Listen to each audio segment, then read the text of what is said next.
Hello there, Kylene here from Fashion Crossroads. Hello to my Facebook and Instagram fans. Thank you so much for watching. This is Wednesday Wardrobing Live, and I'm starting a new series tonight. It is our August series, and I just wanted to give you a little bit of background on how I came up with this series. So I don't know if you guys have noticed, but there's a lot of big retailers that are not making it. And a lot of them are iconic retailers, like the Limited. I worked for the Limited when I was in college.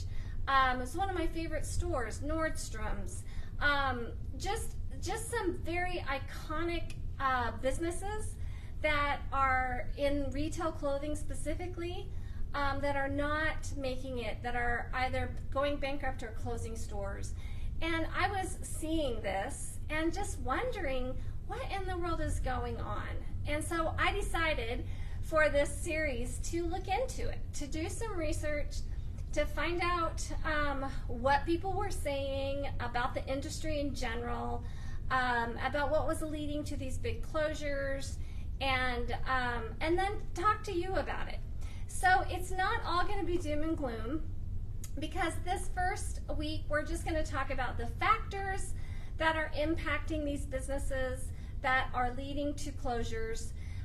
Next week we're going to talk about the impact of small business in the community, because I think it's really amazing to understand and know how much small businesses do for the community.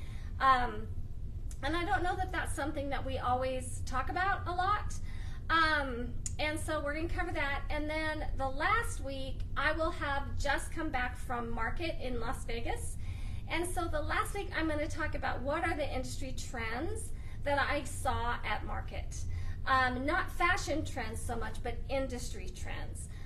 What are the things that I see my vendors doing? And what might those say about the industry in general. So that's going to be our August series. I know it's a little different because I'm not standing up here holding clothes. I'm actually just talking to you about a subject that is very related to fashion for sure, but a little outside of the normal Wednesday wardrobing topic. But it was something that I wanted to look into, so I did. All right. So I'm calling this series The State of the Retail Clothing Industry. And so the first thing that I did was I just researched, I just Googled, why are we losing so many retail stores? What is happening in retail? And I read several articles, and different authors had different perspectives, but in general, what I have included in my blog were the most common reasons or explanations that I saw. So let's kind of take a look at those. So the first one was, of course, the rise of e-commerce.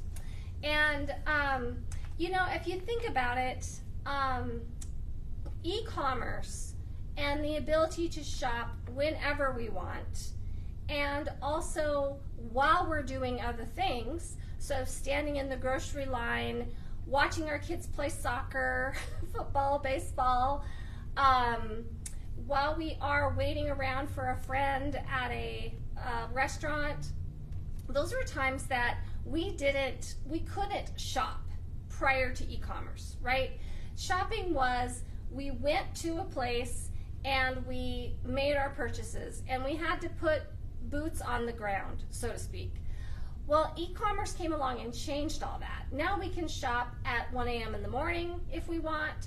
We can shop whenever we have a spare moment, when we're doing anything that we have, anything that is like downtime for us, we can be shopping.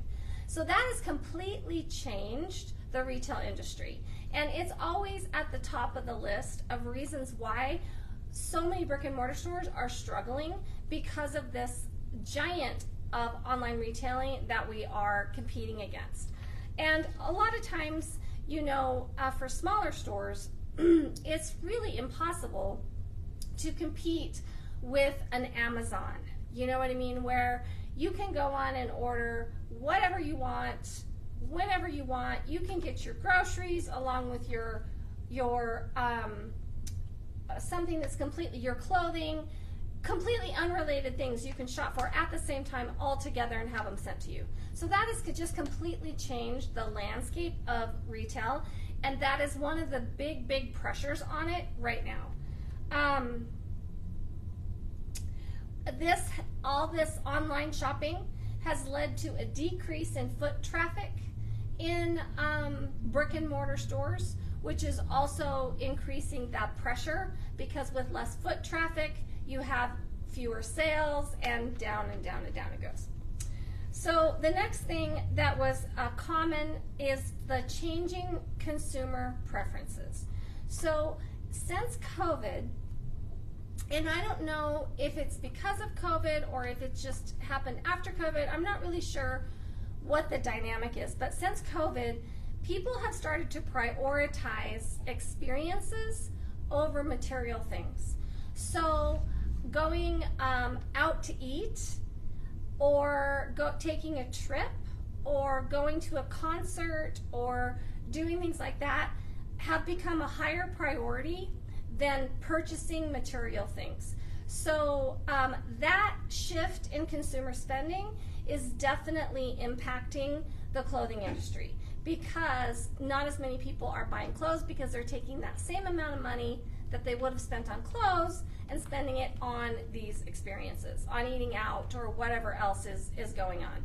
And by the way, I would love it if you would comment, yeah, I agree with that. Yeah, my family is doing that. Yeah, or no, Kylene, I really don't feel like that's true. I mean, these are just people's opinions, right? And I am just summarizing them for you. They rang true to me based upon what I'm seeing and what I am also doing in my own life. But I would love to hear your comments on this topic. All right, so changing consumer preferences, economic pressures. I know this is a really big one for all of us right now. Inflation is no joke, right? So, I mean, I know in my business, just like you guys in your home, in my home as well, everything has gone up. Utilities are more expensive. Food is more expensive. In business, we're suffering from labor costs going up. We're just, we're just needing to pay more to get good people. And labor's gone up, utilities have gone up, product prices have gone up, processing fees have gone up. It's like coming at us from every single direction. And you probably feel that way too. I feel that way in my home budget. My utilities are more expensive. My food is more expensive. The things that I'm buying are more expensive.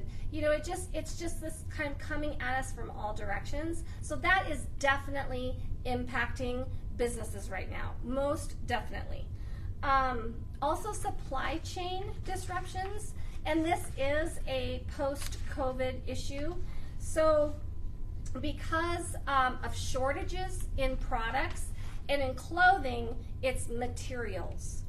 Because of shortages in materials, the price of materials has gone up. The cost of the actual material that the clothing is made out of has gone up. Plus, the labor has gone up to sew the clothing. And so those those initial, supply chain issues are impacting the price that we're paying for fabric and therefore clothing. And this is why we keep seeing price increase, price increase, price increase. Hopefully, we will get to a point where that all gets straightened out and we'll see those costs of fabric go down. But for now, all the while that the supply chain is being impacted, we are going to continue to see higher costs for the materials. It's just like, if all the chickens get bird flu, then the price of eggs goes up and the price of chicken goes up. It's the same concept. And that is definitely happening in the clothing industry. So supply chain disruptions, another big issue. Competition from fast fashion brands, and also just brands in general. So fast fashion, if you're not familiar with that term, is kind of like the industry term for like the H&Ms or the Temus or the Sheins, those kinds of retailers that sell clothing specifically. It's trendy and it's inexpensive, extremely inexpensive. They use, inexpensive fabrics. It's mass produced, and so they can sell it at a much cheaper rate than your typical higher quality item is going to sell for. That is creating a lot of pressure on traditional clothing retailers like the Nordstroms and those companies like us who sell higher quality and therefore more expensive clothing. And it's a consumer trend. Perhaps it's more enticing to be able to buy 10 tops instead of one, even if you know that it's not going to last, and you may get a couple washes out of it and then it goes in the garbage, but the initial investment in it is so small, you think, no big deal, right? So that is definitely one source of competition that is affecting clothing stores. Another source of competition is that our very own brands are competing with us. This is a real sore spot for me. This makes me really angry. So your manufacturers are selling direct to the consumer. So you don't have to come to me to buy this brand. You can go find that brand online and buy it direct from the actual brand itself. And so what that does is, because they have these huge warehouses, and they're all set up to ship out to us retailers, they don't have the huge overhead that we do. They've got, everything is mechanic and robotic and all of that. And they can sell the product for a cheaper price, for a cheaper profit margin, direct to the consumer than what we can afford to have it in our stores for. And so they basically price us out of the market and by competing with us. And what really makes me angry about that is that a lot of these brands have used the small retailers to educate people about their brands. If it weren't for us telling you about how wonderful this brand is, and because you trust us, you try it on, and then you discover, oh my gosh, she's right, this brand is wonderful, nobody would even know what these brands' names were. So for them to use us to build the brand name and then to go in direct competition with us is really wrong to me. But I get that the manufacturers are under the same kind of pressure that the businesses are under. They're facing all of these same issues that I'm talking about, and they're trying to survive like anybody else. But it does, from a retailer standpoint especially, it really creates a kind of a double whammy for us. So our choice is we stop selling that vendor, or we have two different prices. Well, yeah, you can get it online for this price, but I can't sell it to you for that because I have to actually make a profit, because I have lights to pay and heat to pay and employees to pay and all of that. Or I stop selling it altogether, or I sell it for the price that they're charging you and take less of a profit margin on it. And maybe or maybe not that works for me. So that's a really big issue, is brand competition, and then the fast fashion competition. I think that's one of the bigger ones that doesn't get talked about as much by the experts, but something that I definitely see happening in our industry.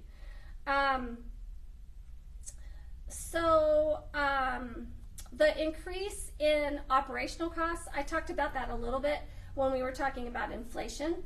But rent is more expensive. Utilities are more expensive. Labor is more expensive. Also, in our modern technological world, independent retailers are having to invest in equipment to stay up with technology. So you know me, I have an online store. I have a photograph studio down in my basement. I have a nice camera, I have computers, and I pay for software that I can edit those photos on. So all of those kinds of things, in order to stay up with the modern trends, are increased costs.